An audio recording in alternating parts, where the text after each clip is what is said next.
નમસ્કાર મિત્રો, જય ભીમ। 11 જુલાઈના રોજ ઉનાકાંડની ઘટનાને બરાબર 8 વર્ષ થશે। આપણે સૌ જાણીએ છીએ કે સમગ્ર ભારતમાં, દેશ અને દુનિયામાં ઘટનાના તીવ્ર અને ઘેરા પ્રત્યાઘાત પડ્યા હતા। સમગ્ર ગુજરાતના 50 લાખ દલિતો બેઠા થયા અને એક જબરદસ્ત ઐતિહાસિક સંઘર્ષ કર્યો। ગુજરાત અને દેશના દલિત આંદોલનના ઇતિહાસમાં ઉનાકાંડ અને એના પગલે થયેલા આંદોલનની જબરદસ્ત નોંધ લેવાશે। પરંતુ આરએસએસની ભારતીય જનતા પાર્ટીની સરકારે 8 વર્ષ બાદ પણ ન્યાય નથી આપ્યો।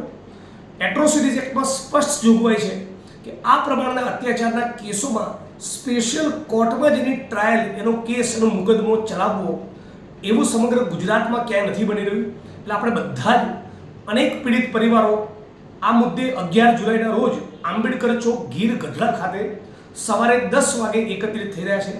આપ સૌ લોકો ખૂબ મોટી સંખ્યામાં ઉપસ્થિત રહો અને સાથે મળીને આવી બીજી અનેક થાનગઢ દલિત હત્યાકાંડ છે, બીજા જે પણ હત્યાકાંડો બન્યા, એવી મોટી અત્યાચારની 8 થી 10 ઘટનામાં સુપ્રીમ કોર્ટ ઓફ ઇન્ડિયા સુધી પણ લડવું પડે ત્યાં સુધીની સ્ટ્રેટેજીનું આપણે નિર્માણ કરીએ। આપ સૌ ભીમ સિદ્ધકોને ખૂબ મોટી સંખ્યામાં ઉપસ્થિત રહેવા માટે વિનંતી કરું છું। આ કાર્યક્રમના આયોજક, અધ્યક્ષ, પ્રમુખ જે કોઈ એ બધા પીડિત પરિવારો જ છે। આપ સૌ મોટી સંખ્યામાં આવશો એવી અપેક્ષા છે। જય ભીમ।